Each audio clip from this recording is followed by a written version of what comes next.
You're trying to figure out, man, my commission income is like so inconsistent, but my fixed costs are so consistent. How do I kind of narrow that gap? And one of the ways is to see if you can raise a little bit of money, a couple $100 a month, a couple $1,000 a month of from local businesses to charge their credit cards to kind of be involved with you in some way. So we're going to go over how to actually ask for that money today. Last week, what we shared was the way I want you to reach out to them is not just reaching out to them saying, give me money. No, maybe some people really close, you could do that. But for most of them, you're going to have to reach out a little bit different message. And my answer to you was reach out to invite them to be on your podcast or be on your video blog. That's the first step is how do you get a meeting with this business owner and you just invite them to be a guest in one of your videos and you interview them for 5 or 10 minutes about something that they find maybe that your database or the consumer would find interesting. You don't really even have to even do the lesson today. Yeah, I kind of framed, raising sponsor money as like getting money. But you may be like, you know what, that's too much stress, that's too much hassle. I'm still going to do this business owner thing. This is awesome. And this is how I'm going to put the viral marketing is I have my own database and I'm going to keep sending these videos out or whatever I sent to my list. But like, what's the easiest way to grow this list outside of like buying leads or calling? Well, I'm just going to go to other businesses that that have decent sized databases, interview them, and then they're going to send it out, which is huge. So let's now shift to actually asking for money. All right. So I'm going to assume at this point you built your list of business owners, you've reached out to them, you've done some interviews, you've added some value to them. They love their interview, and it's fine, whether they send out to their database or not. So now it's time to call them back for like a second meeting, a second appointment. All right. And you say something to the effect of, hey, I really appreciate you being a guest on my show, on my blog. I hope you enjoyed it. I want to know if we could maybe schedule some time to speak or I can meet with you. Maybe just go to lunch or have a legitimate meeting about maybe working more closely together. But I really think I can send a lot of business your way.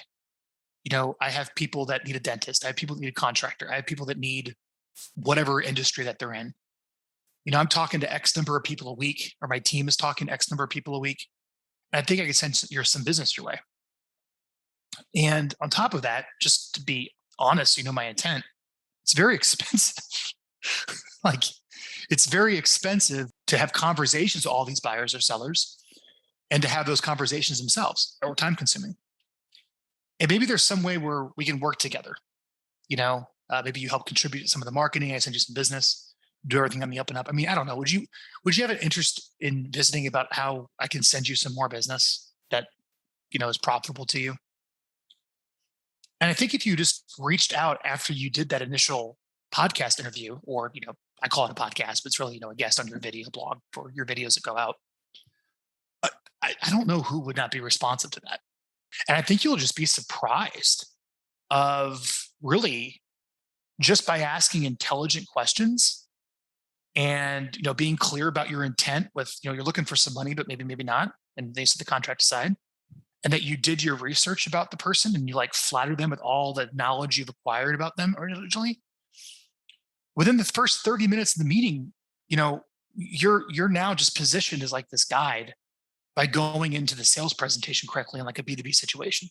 After you ask a whole bunch of questions and get them talking, and you really learn about their business and how they get customers and what their goals are and if they want to grow and maybe what some of their struggles are, you're really kind of going on as like a business consultant or a marketing consultant.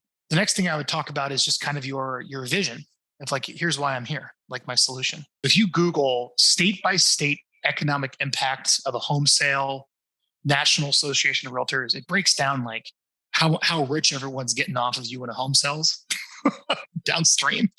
And it like shows the economic impact of a home sale by state. I'd pull that up and I'd show it to them. Like, hey, when I sell a home or I know a buyer or a seller that's going to make a huge life change, it triggers like all this economic opportunity. Just let them know, like, I want to buy more. I want to buy more. I want to, give viral marketing more money for whatever. Or I want to hire another person to make calls, or I want to go try radio, or one of the strategies we talked about in seller lead generation. And I'm looking to raise some money, and I want to know if you're interested in co-advertising with me. And here's the big ask: is if you give me some money, I'm going to go use it to buy marketing. You're this flow through entity of taking their money and giving it to marketing. You follow me on this?